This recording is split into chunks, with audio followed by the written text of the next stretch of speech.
अच्छा, हम लोग कोऑर्डिनेट ज्योमेट्री पढ़े थे और आई थिंक आज भी हम कोऑर्डिनेट ज्योमेट्री की प्रैक्टिस करेंगे ताकि ये चैप्टर कम करें।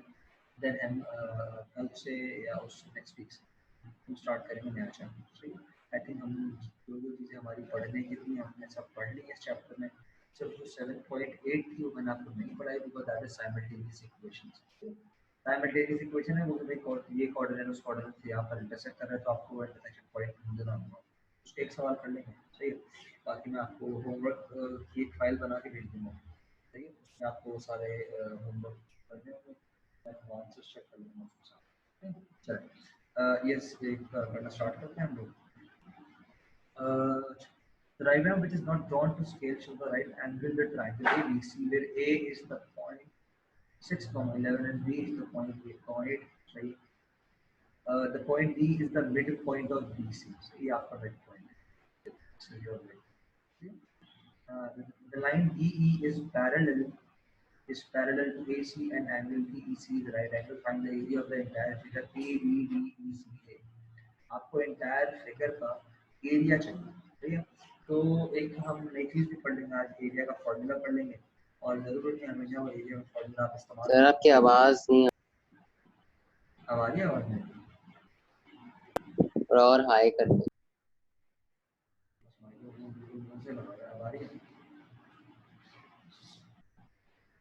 आवाज आ रही है, क्लियर आवाज आ रही है? जी अब सही है। अच्छा, डी आपका मिड पॉइंट है। अच्छा देखिए, ए बी डी ई सी है, इस पूरे फिगर का ना आपको एरिया ढूंढना है। अब उसके दो तीन तरीके हैं, तो सॉरी दो ही तरीके। एक तरीका तो ये है कि आप फॉर्मूला लगाएं जिस टाइप का शेप है आपका, या आप एक फॉर्मूला है वो आपको सिखाऊं हालत से एरिया में फॉर्मूला मैं आपको सिखाऊं। चलो अभी हम क्या करते हैं, पहले अपने सारे कोऑर्डिनेट्स ढूंढने पड़ेंगे। If you don't have C and E हम कुछ नहीं कर सकते आगे। ठीक है, तो सबसे पहले मैं सी ढूंढता हूँ। सबसे पहले मेरे लिए आसान है ढूंढना सी। सही है, क्यों आसान है? बिकॉज मैंने आपको कोऑर्डिनेट ज्योमेट्री के सबसे पहले उसमें बताया था मिड पॉइंट का इस्तेमाल करना फाइंडिंग कोऑर्डिनेट सी। सही है, डी आपका मिड पॉइंट है तो मिड पॉइंट का फॉर्मूला लगा देता हूँ। क्या है? X m y m is equals to x1 plus x2 upon 2, comma y1 plus y2 upon 2। ठीक, चलो अब हमारे पास 5 and 6 जो है d, ये ऑलरेडी xm and yn, ये ऑलरेडी xm yn है। ठीक है, b हमारा हो गया x1 y1 एंड सी को हम ले लेंगे x2 y।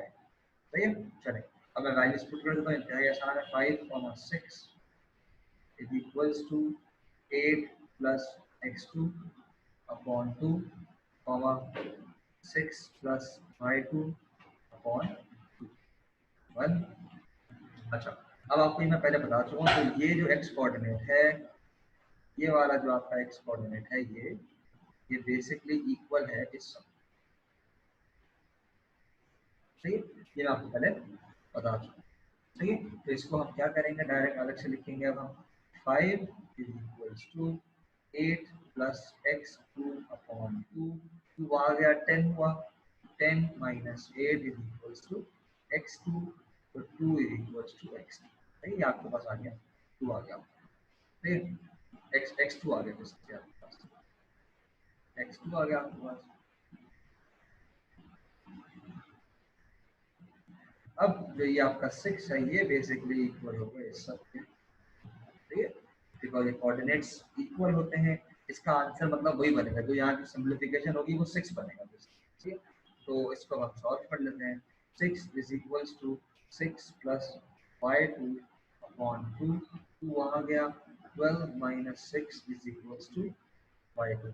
अगर किसी को ये फॉर्मूला नहीं यूज करना तो एक डायरेक्ट तरीका भी है। वो क्या तरीका है, मिड पॉइंट के कोऑर्डिनेट को डबल करो और जो दूसरी साइड पे गिवन नोन कोऑर्डिनेट है उसको माइनस करो। ये भी एक तरीका आपको डायरेक्ट करने का। ठीक है, तो ये आ गया 6, y2 की सर वैल्यू मिड पॉइंट्स को क्या करें? डबल डबल डबल डबल कर दो। जैसे अगर ये 5 5 से 10 कर दें। हाँ 10, और जो इस साइड पे आपके पास अननोन 8 है, 10 माइनस 8 2 आ गया। इसी तरह 6 है, इसको डबल कर दिया आपने 12, 12 में से आपने 8 माइनस, अच्छा एक सेकंड मैंने गलती की, ओ सॉरी बेटा, आप ये 6 नहीं, ये 8 है, दिस इज 8। एक सेकंड, हाँ ये 8 है, सही है, ये दिस इज 8, ये 8 है, मैंने गलती से 6 लिखा, 8। ठीक, ये तो आपका आंसर बनेगा, नहीं बनेगा 4।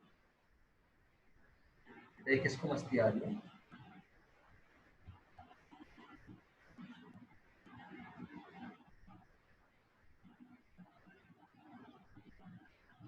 चलो, सही है, हमारा जो सी कोऑर्डिनेट बन गया वो बन गया 2,4, ये आ गया 2,4, ये आ गया हमारा सी। अब इसी तरह हमें ई ढूंढना है। ई ढूंढने के लिए भी मैंने आपको क्या नाम है सवाल इस तरह के करवाए हैं जिससे आप ढूंढ सकें। आपको पता है C and E mid point, बल्कि मिड पॉइंट छोड़ा, C E line is perpendicular to ED line.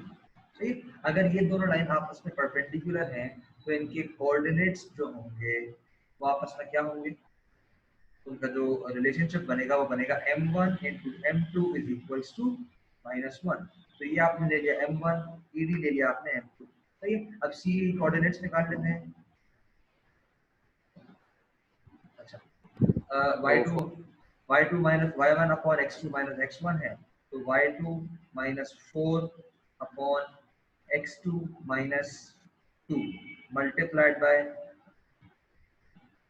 m2 हो जाएगा ed, तो ये हो जाएगा y2 minus 6 upon x2 minus 5।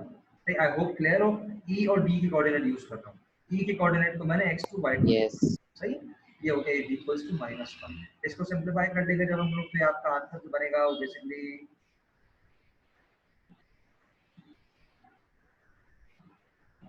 है, इसको सिंपलीफाई करें और इसको सिंपलीफाई करें जब तक मैं ये देखो कोई और तरीका है आपको इसको ढूंढने का।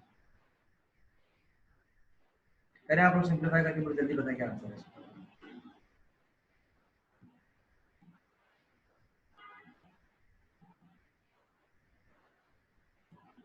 अच्छा, सही है। अच्छा, इसको अभी आप सिंपलीफाई ना करें, सही है, अभी सिंपलीफाई ना करें, इसकी वजह मैं आपको बताऊंगा मैं क्यों कह रहा हूँ। सही है, बहरहाल इसको मैं सिंपलीफाइड फॉर्म में लिख देता हूँ। y2 minus 4 multiplied by y2 minus 6 upon x2 minus 2 and x2 minus 5 is equals to -1। यहाँ छोड़ दें इसको, यहाँ क्यों छोड़ दें, हमारे पास एक और तरीका है कि जिसमें हमारे पास कम से कम वो चीजें हों, कम से कम सिंप्लीफिकेशन करने की जरूरत है। तो और करें, A C and D E are parallel, A C and D E क्या है, पैरेलल है। तो इन दोनों के ग्रेडियंट्स क्या होंगे, इक्वल होंगे। So m1 is yes, equals to m2, right. तो AC का ग्रेडियंट ढूंढ लेते हैं, वही ग्रेडियंट हो जाएगा मेरा CE उसका DE का ग्रेडियंट हो जाएगा, ठीक। तो D, हाँ, AC का ग्रेडियंट ऊपर से मैं कोऑर्डिनेट्स ले लेता हूँ, 6 11 2 4 6 11 2 4 6 11 एंड 2 4। तो 4 minus 11 upon 2 minus 6, ये आ गया मेरे पास -7 अपॉन -4, तो आ गया 7/4।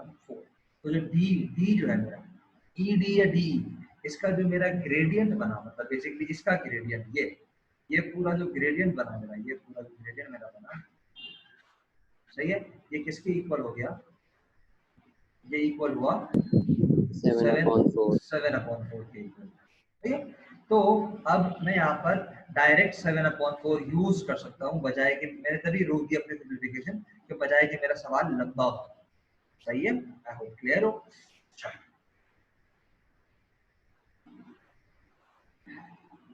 चलें, अब हम क्या करेंगे, यहाँ पे लिखेंगे y2 -6 upon x2 -5 is equals to 7/4। Agreed. जो ed का मेरा ग्रेडियंट था, ed का ग्रेडियंट है ये, ed ग्रेडियंट है ये, सही है। अच्छा, अब आपको इसमें क्या करना पड़ेगा, इसको सब्जेक्ट बनाना पड़ेगा, x2 या y2 दोनों में से किसी एक को आपको सब्जेक्ट बनाना पड़ेगा। तो मैं x2 y2 को बना लेता हूँ सब्जेक्ट, x2 -5 को वहाँ भेज देता हूँ, तो ये हो जाएगा y2 -6 is equals to 7 multiplied by x2 -5 upon 4। सही, ये प्लस, ये बाद आ गया +6 हो जाएगा। y2 is equals to 7x2 -5 +6 upon 4। इसका हमें वो लेना पड़ेगा, एलसीएम लेंगे तो 6 अपॉन 4 24 हो जाएगा। ये 7x2 अब मल्टीप्लाई कर रहा हूँ, -35 +24 अपॉन 4। ये अपॉन 1 था, मैंने मल्टीप्लाई बाय 4 कर दिया, एलसीएम सिंपल लिया है मैंने, सही है। तो इसको सिंप्लीफाई करके लिख देते हैं आप, 7x2 माइनस प्लस 6 एंड 5 -11. -9 ना, -9 अपॉन 4, ठीक है। ये आ गई मेरी y2 की वैल्यू, सही है, क्लियर है। अब ये चीज मैं यहाँ पर पुट करूँगा, सही है। ये पूरी मैं उठा के ले आऊँगा नीचे,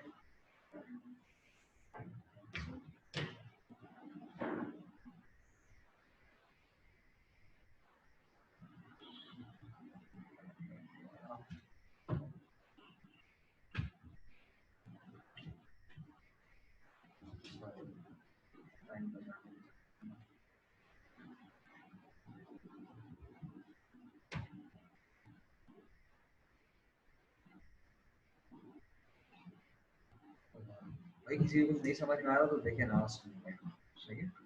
चलो, यहाँ हम आ गए।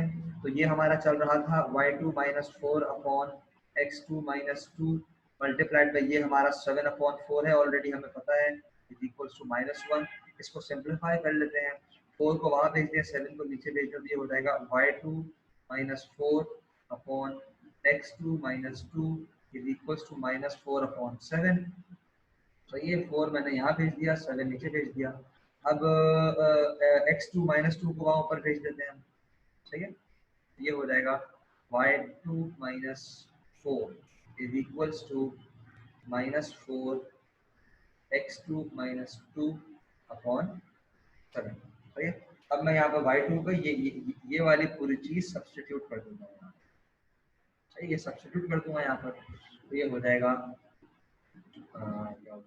7x2 -9 upon 4 -4 is equals to -4x2 + 8 upon 7, सही है। अब आप चाहें तो यहीं पे इसका वापस एलसीएम ले लें, या चाहें तो -4 को आप वहां भी भेज सकते हैं। तो ये मैं वहां भेज रहा हूँ क्योंकि एक ये इस वाली चीज, पहली वाली चीज का मैं ऑलरेडी एलसीएम ले चुका हूँ।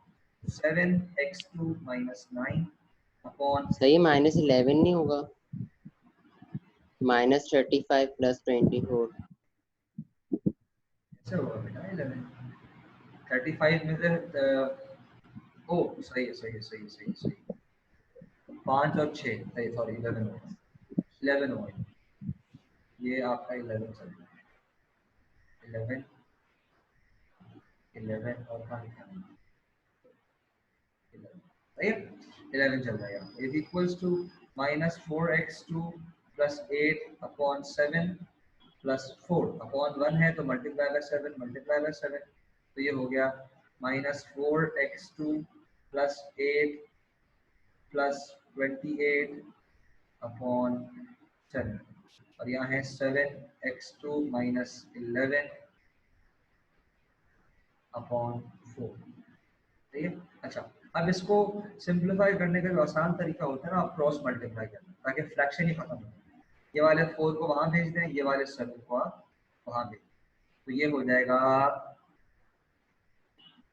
अच्छा 7 7 jar 49, 49x2 - 77 is equals to 8 + 28 क्या होता है? 4 4 जार -16, -6। -16x2 एंड 8 और 36 को 4 से मल्टीप्लाई करें तो आपके पास आता है 120 एंड 136, सही है ना? 144 चला, 144, 4 8 से 32। हाँ 144 आता है प्लस 144।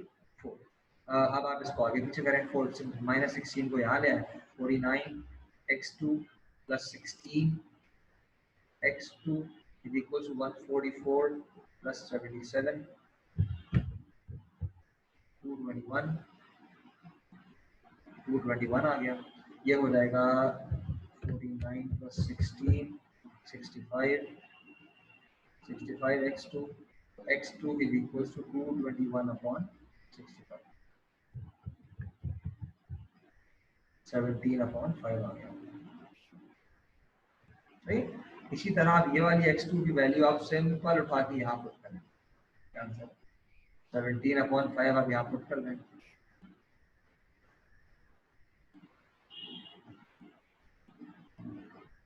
तो 5 पार्टिसिपेंट्स क्यों है, और समझ आ रहा है बेटा, किसी को कोई प्रॉब्लम तो नहीं है? 17/5 - 11/4, इसको कैलकुलेटर में डाल देता हूँ, डायरेक्ट आंसर निकालते हैं इसका।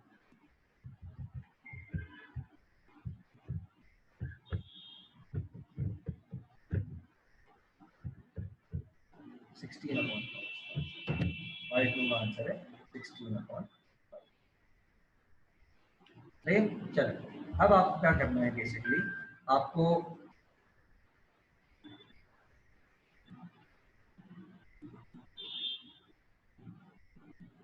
ये आपको मिल गया 17/5 एंड 16/5, आ गया 17/5 कॉमा 16/5, ये आ गया। अब आपको निकालना है एरिया, इसका एरिया निकालने का जो सिंपल, बिकॉज हमारे पास तो बहुत आसान फिगर बना हुआ है, सिंपल तरीका क्या है, आप सीई की लेंथ निकालें और ईडी की लेंथ निकालें और 1/2 इनटू बेस इनटू हाइट लगा, सही है। Same over here A B की लेंथ निकालें एंड बी सी की लेंथ निकालें, सही है। ये आप लोग का होमवर्क है, ये वाली चीज, सही है। इसमें आप क्या करें, इसको बोले, इसका स्क्रीनशॉट लें, एरिया ढूंढें, सही है। फाइंड एरिया लिख दूंगा, स्क्रीनशॉट ले लें सब, एंड ये आपका होमवर्क है, फाइंड एरिया। तब ये लेक्चर अपने चैनल पे अपलोड कर दीजिएगा। ठीक है, ये यहाँ से आपने एरिया ढूंढना है। और अब मैं आपको एरिया का एक और फॉर्मूला लिखवा देता हूँ, वो भी अप्लाई कर देता हूँ। एरिया का फॉर्मूला क्या है, एक सिंपल एरिया का फॉर्मूला है, एरिया फॉर्मूला यूजिंग कोऑर्डिनेट्स। लेकिन ये सब सिर्फ उसी वक्त यूज करेंगे जब जो आपके पास फिगर दिया हुआ हो, डायग्राम दिया हुआ हो, वो आपसे उसका अपना कोई फॉर्मूला ना बनता हो। जैसे अभी जो हमें डायग्राम दिया था उसमें ट्रायंगल था, उसमें हम लोग ढूंढ सकते थे कि भाई उसकी हाइट और बेस क्या होगी। इसी तरह कभी पैरेललोग्राम होगा तो उसकी भी ढूंढ सकते हैं और ट्रेपीजियम की भी ढूंढ सकते हैं, लेकिन अगर कभी नहीं ढूंढा जा रहा होगा तो ये एरिया फॉर्मूला यूजिंग कोऑर्डिनेट है। अच्छा, अब जितने भी अब मैं एग्जांपल ले रहा हूँ 5 कोऑर्डिनेट फिगर है हमारे, क्या है 5 कोऑर्डिनेट डायग्राम, मतलब उस डायग्राम के 5 कोऑर्डिनेट्स हैं। सही है। अगर 5 कोऑर्डिनेट डायग्राम है तो इसके पांचों के पांचों कोऑर्डिनेट को आप अज्यूम कर लेंगे x1 y1 x2 y2 dot dot dot dot dot dot, पांचवा होगा x5 y5। I hope clear हो, कोई कंफ्यूजन ना हो। तो इसके एरिया का जो फॉर्मूला है ना वो ये है 1/2। ये बार बनाई आपने, बार का मतलब बता रहा हूँ। अब आपने क्या करना है, आपने लिखना है x1 x2 x3 x4 x5 and वापस x1 करना है। सही, ये आपने करना है। तो अब आप लिखेंगे क्या नाम है y1 y2 y3 y4 y5 and वापस y1 लिखना है। इसके बाद आपने क्या करना है, आपने क्रॉस मल्टीप्लिकेशन करनी है। कैसे क्रॉस मल्टीप्लिकेशन करनी है, इसको इससे मल्टीप्लाई करना है, इसको इससे मल्टीप्लाई करना है, इसको इससे मल्टीप्लाई करना है, इसको इससे मल्टीप्लाई करना है, इसको इससे मल्टीप्लाई करना है, मल्टीप्लिकेशन से। सही है। एंड इसका जो भी आपके पास आंसर्स आएंगे, 5 आंसर्स बनेंगे ना आपको, ऐसे का बन जाएंगे 5 आंसर। तो रहेगा x1 y2, आपने इन सब आंसर्स को ऐड करना है, x2 y3 plus x3 y4 plus x4 y5 plus x5 y1। सही है। ये आपके पास ब्लू एरोज आ रहे हैं। ब्लू एरोज को आपने इस तरह डील करना है। इसके बाद आपने क्या करना है, यू मल्टीप्लाई करना है।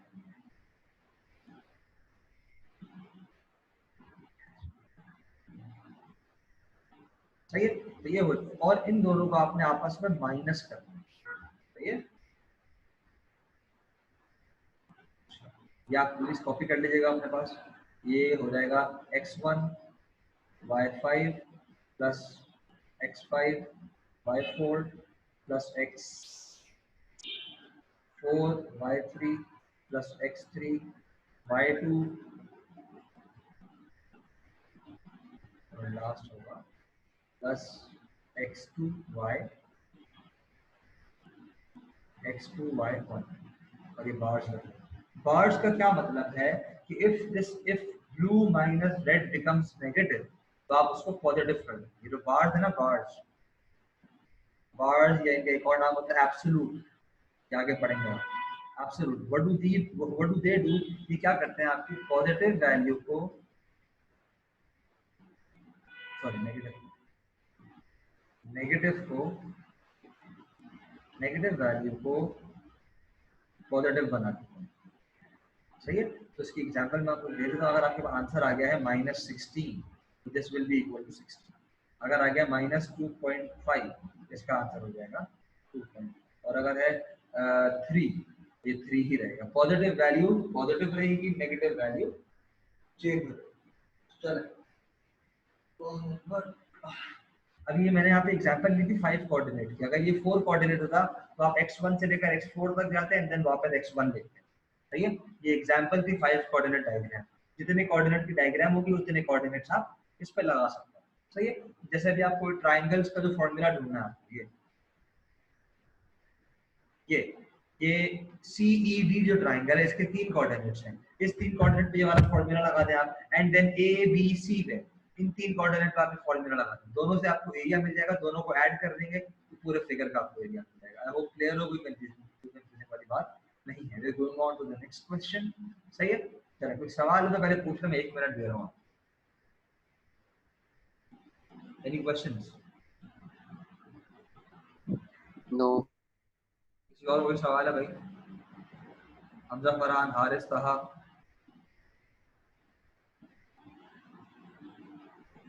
कि मुझे लग रहा है ऐसे रख के ना गायब हो गया। समझ आ गया सर। अच्छा, तो चैट आ गई।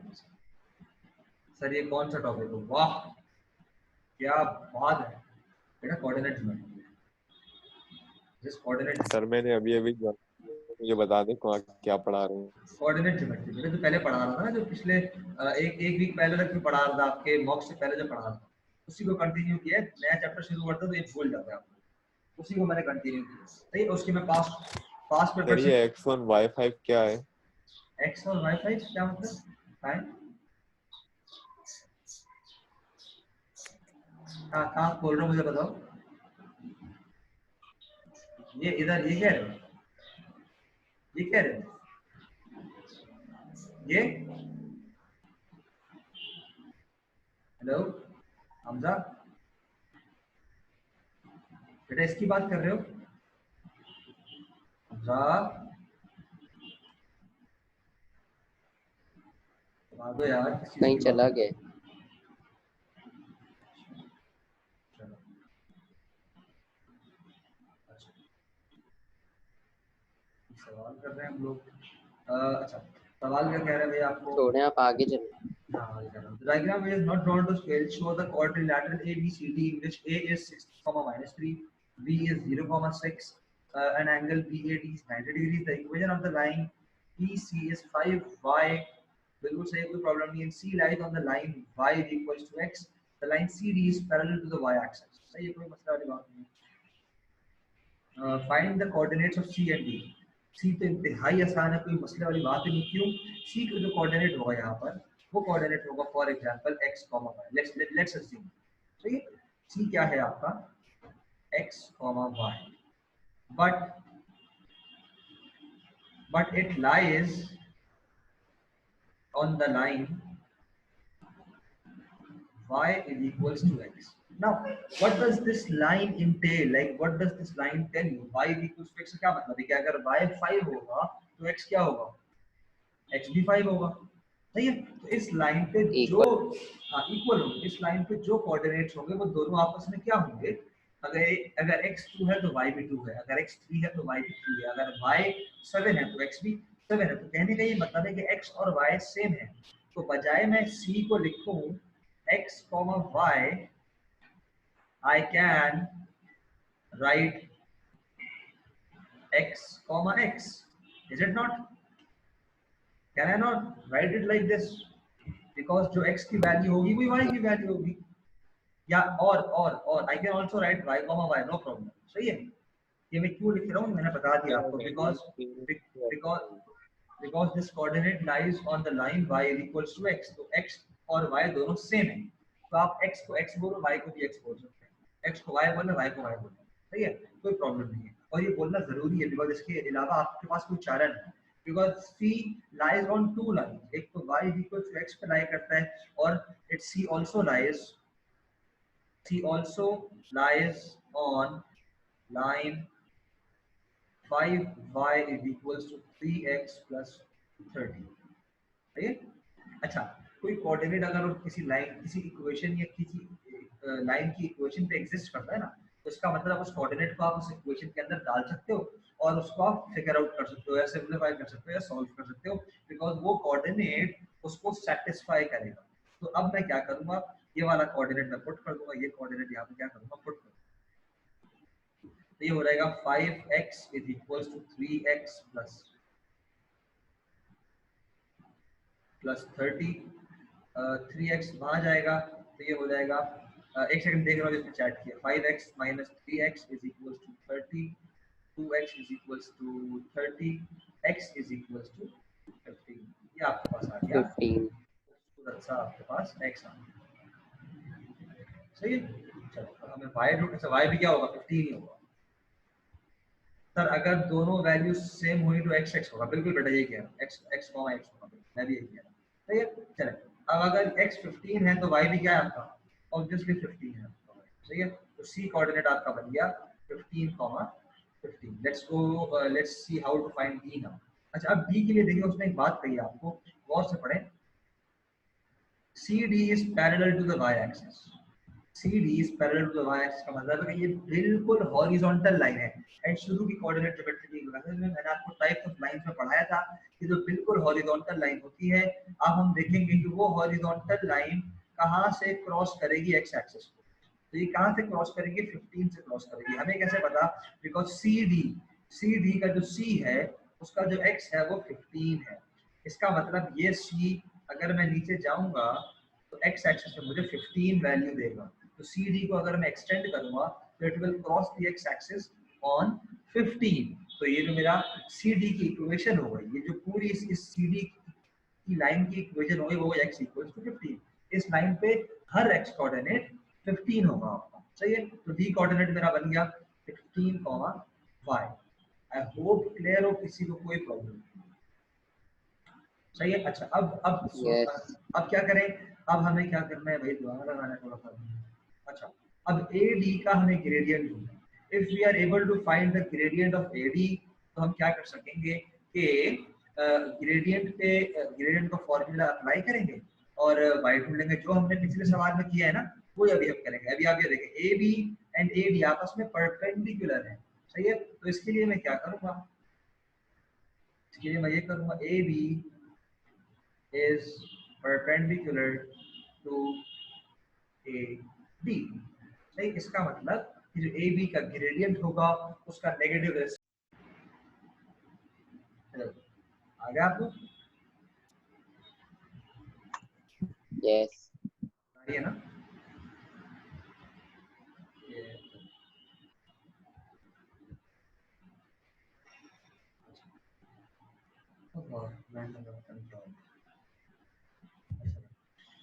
अच्छा, -3, ये -3 है ना, ये क्या है, -3, -6। अब मैं डायरेक्ट कर रहा हूँ y2 - y1 upon x2 - x1। अब आप लोग काफी आगे पहुंच गए। 6 - 0 तो ये मेरा बनेगा -9/6 तो -3/2। इसको मैं नेगेटिव रेसिप्रोकल करूंगा, सही है। इसका क्या बनेगा, ये नेगेटिव रेसिप्रोकल बनेगा, नेगेटिव रेसिप्रोकल ग्रेडियंट मुझे मिलेगा AD का, सही है। तो इसका नेगेटिव रेसिप्रोकल हो गया 2/3 एंड -1 से मल्टीप्लाई किया तो माइनस मेरा कट गया, खत्म हो गया। तो AD का जो मेरा ग्रेडियंट है वो 2/3 है। अब मैं AD के ग्रेडियंट का फॉर्मूला लगाऊंगा, 2/3 is equals to y2 - y1, y -3 upon x2 मेरा 15 - 6। आई होप क्लियर हो, किसी को कोई कंफ्यूजन नहीं होगी। 2/3 is equals to y + 3 upon 12, सही है। 12 को यहाँ भेज दें आप ताकि सिंप्लीफिकेशन इजी हो। 2 × 12 upon 3 is equals to y + 3। तो 3 1s are 3 4s are 2 4s are 8, ये आ गया 8 इज इक्वल्स टू y + 3। 3 वहां जाएगा तो आपको y मिल जाएगा 5। तो D जो कोऑर्डिनेट बना वो बना क्या था, 15,5। सही, आपने ये दोनों ढूंढ लिए।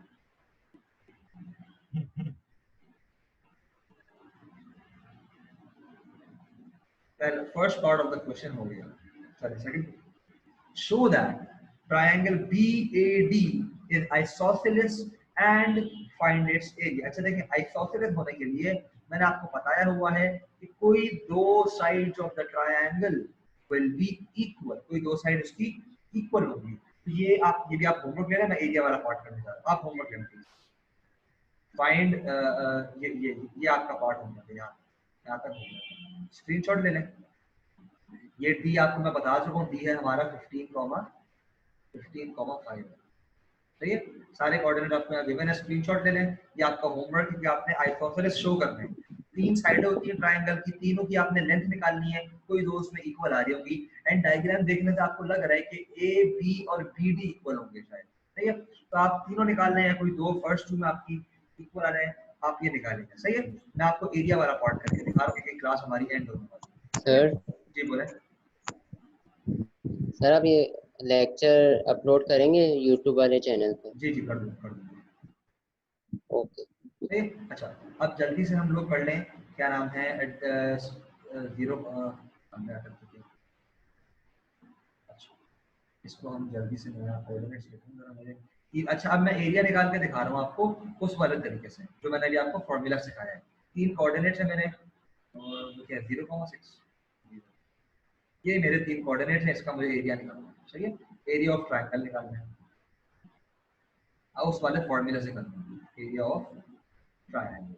यूजिंग द फॉर्मूला करूंगा मैं। चले ये मेरा हो गया x1 x2 x3, तो एरिया आ जाएगा मेरा x1 ले लूंगा 6 15 0 वापस 6, सही है।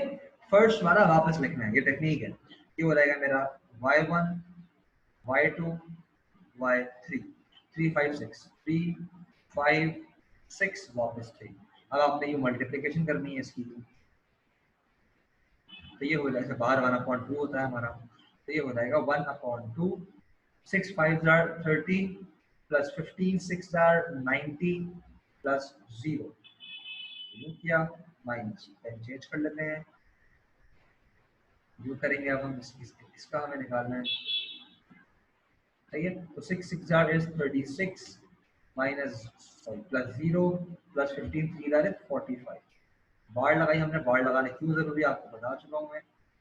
चलो 1/2 30 plus 90 is 120 minus 36 plus 45 is 70 75 and 81।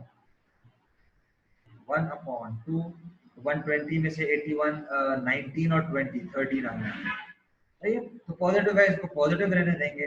1/2 multiply by 39 is equals to 19.5 unit square. Unit square लिखना जरूरी है बिकॉज आपको यूनिट पता नहीं है कि भाई सेंटीमीटर है, किलोमीटर है, मिलीमीटर, आपको पता नहीं, सही है। तो ये एरिया निकालने का तरीका है। दूसरा तरीका, अगर आपको शेप में जाके देखना पड़ेगा कि आपकी शेप में 90 डिग्री है, हाँ दूसरा तरीका जो आपको इजी तरीका है ना एरिया निकालने का, वो ये है कि जब उसने आपसे आइसोसेलेस निकलवाने के लिए आपसे दो साइडें तीनों साइडों की लेंथ निकलवा ली, इसका मतलब कि अब आप whole length as base and height भी यूज कर सकते हैं। तो वो आप डायरेक्ट भी कर सकते हैं, 1/2 multiplied by base multiplied by height. AD आपकी हो जाएगी बेस, सॉरी हाइट हो जाएगी, एंड एडी आपकी हो जाएगी बेस। आई होप क्लियर हो, कोई कंफ्यूजन वाली बात है। कोऑर्डिनेट ज्योमेट्री में इस तरह के सवाल आते हैं जो कि लेंथी होते हैं, दिमाग खाते हैं। बहुत ही सिंपल मैथमेटिक्स, अगर समझ आ रहे हैं तो सिंपल मैथमेटिक्स होती है, प्लस माइनस मल्टीप्लाई एलसीएम, सही है। डिफिकल्ट मैथमेटिक्स कोऑर्डिनेट ज्योमेट्री में नहीं होती है। अभी हम फंक्शंस पढ़ेंगे, उसमें थोड़ी डिफिकल्ट आएगी। नेक्स्ट चैप्टर प्रॉब्लम हमारा फंक्शंस है। I hope coordinate geometry chapter आपको समझ में आ रहा हो, सही है। चलो अब आप एक और ये वाला सवाल भी क्या है आपका, मैंने आपको एक पूरा सवाल होमवर्क दे दिया एंड एक एक पार्ट आपको मैंने बाकी दो क्वेश्चंस की होमवर्क दे दिया आपको। तो ये स्क्रीनशॉट्स ले लें प्लीज इसके, एंड स्क्रीनशॉट ले लें। और किसी के पास कोई सवाल है तो पूछता है। आई थिंक 40 मिनट्स में सेशन आज काफी है। कोई सवाल है तो प्लीज पूछ।